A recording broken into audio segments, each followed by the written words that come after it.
Magandang oras mga kababayan, mga kagulinboy. Ako'y na-stumble dito sa vlog ni Sa Iyong Araw. At dahil dito ay atin napanood na parang gumagana daw ang Marcos Gold.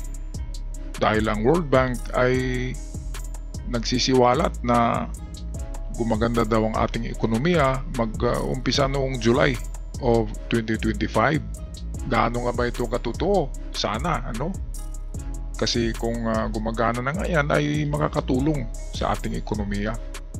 Kaya ito ang video hiram natin kay Sa Iyong Araw. Atin panoorin at bigyan ng reaksyon. Pangulong Bongbong Marcos, hindi na kayang itago ito.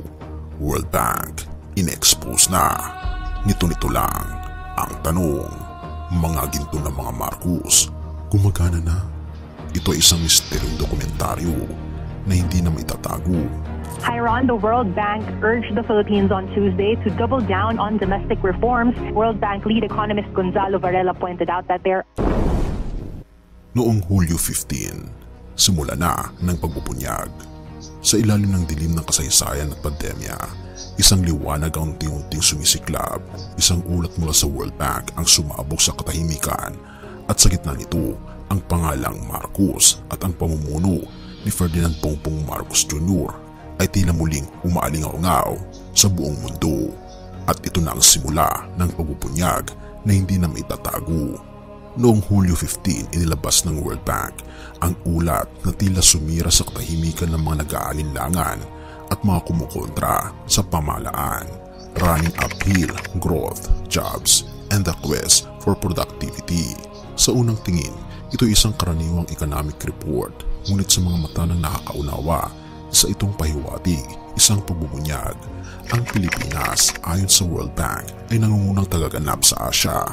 Wika ni Socio-Economic Planning Secretary Arsenio Balisican.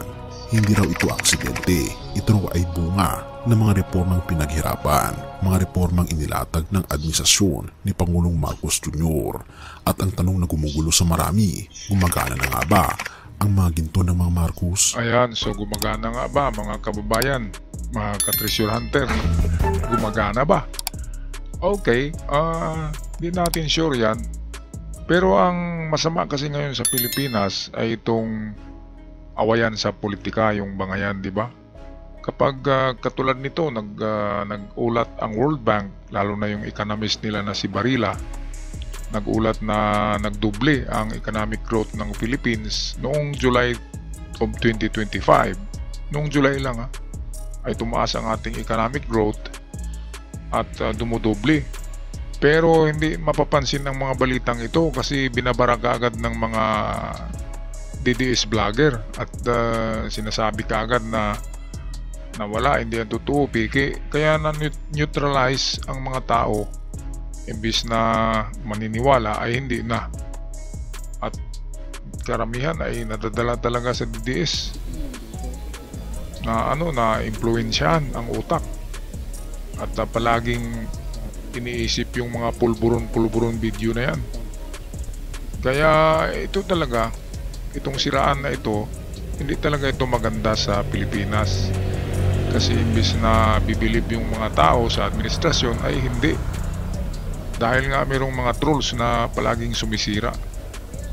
At yung kanilang iniidolo, ini-idol, yung idol nila ay nandoon na sa di ba, sa silda na. Pero yun pa rin ang sinasamba nila. Ang atin nga, kung sino yung magandang magpatakbo ng Pilipinas, hindi yung preso. Diba, ano pang magawa ng preso? Pabayaan nyo na yun.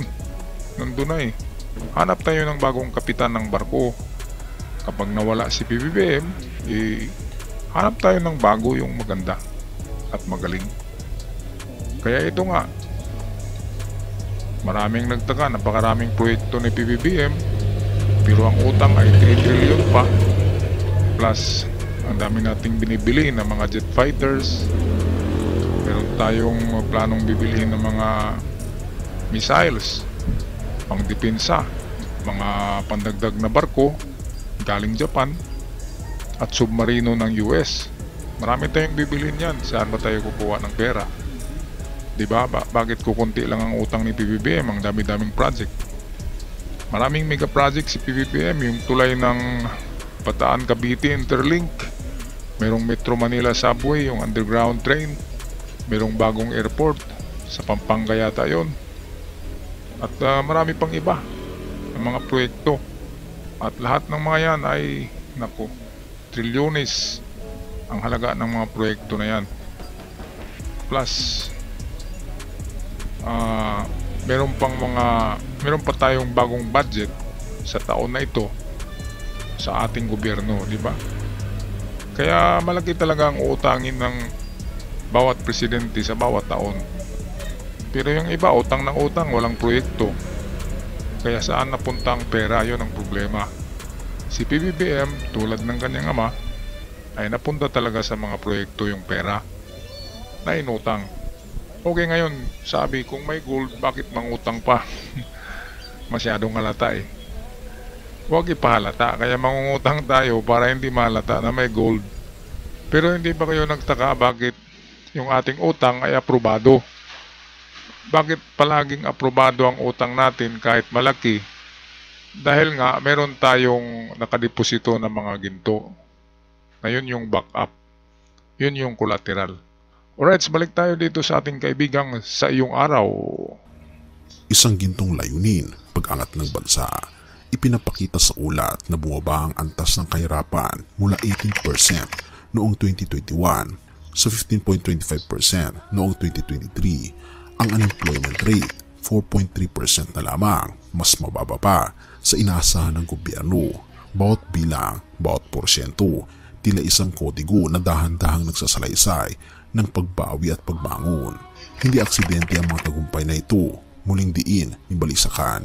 Ito'y bunga ng matalinong pulisiya, makabagong teknolohiya at lideratong may malinaw na pananaw para sa kinabukasan.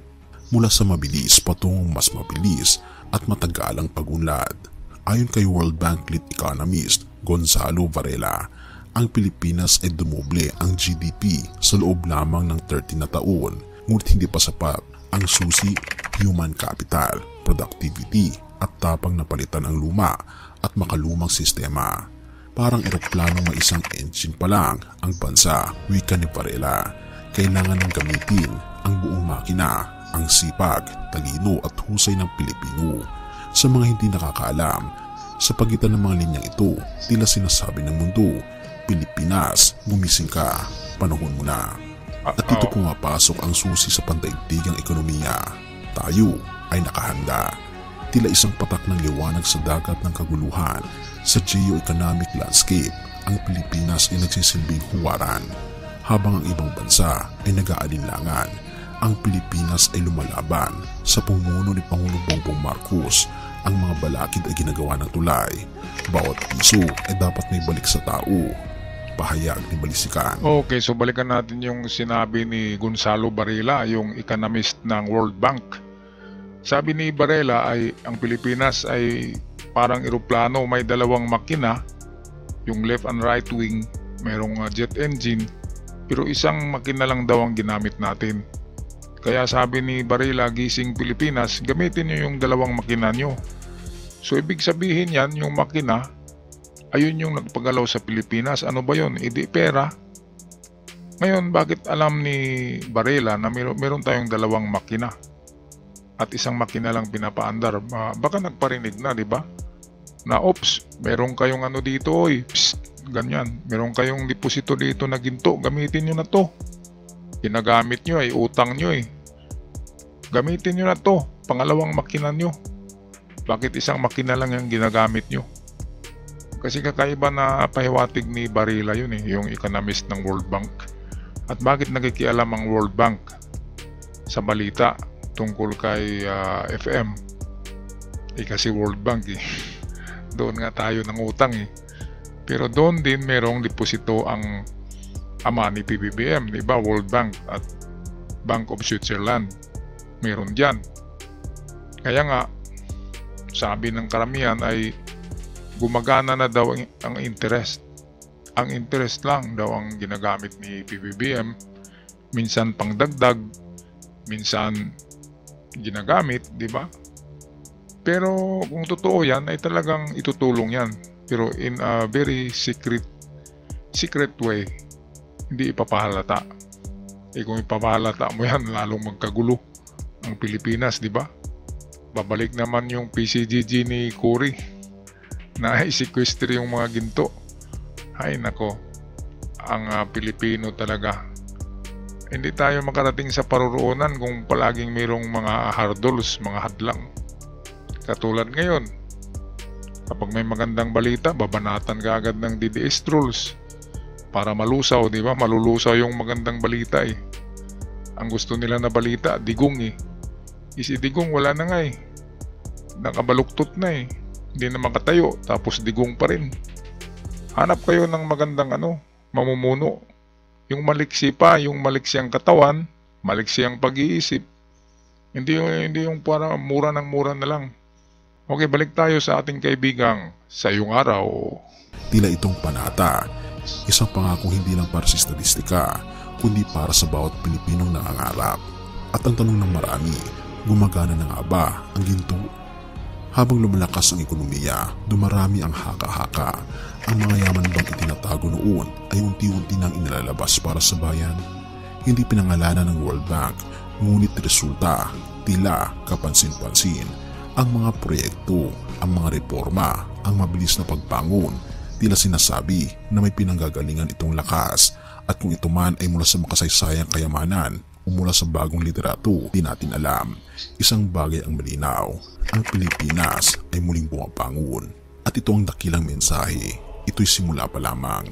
Sa ilalim ni Pangulong Ferdinand Marcos Jr., unti-unti nang nagkakalaman ang matagal ng pangarap ng bawat Pilipino mula sa kahirapan patungong pag-asa, mula sa pag-aalinlangan patungong pananalig. Okay, so patungo na nga tayo sa pagbangon. Ngayon, problema ay mayroong humahatak sa atin pababa. Ito yung mga DDS na puwersa, di ba? Imbis na paakyat na tayo ay sinisiraan si PBBM, pati na si Lisa. Inamatay lang yung kaibigan. Kasama daw si Lisa nag-cocaine. Ano ba yan? Hindi naman magkasama ng hotel. Saka ibang hotel ang tinitirhan ni Lisa kasama yung delegation niya. At iba yung Kantantuko. Pero pilit nila na kinukonekta para masisira ang pangalan. At sabihin ng mga durugista ang pamilyang Marcos. Grabe talaga talangka mentality, crab mentality, hinahatak kung sino yung nasa ibabaw, hinahatak, kaya hindi tayo makarating sa paruroonan yan, mga kababayan. Kaya hoy, gising na kayo mga DDS, hanap kayo ng maliksi, matalino, genius na itulak nyo pagkapangulo.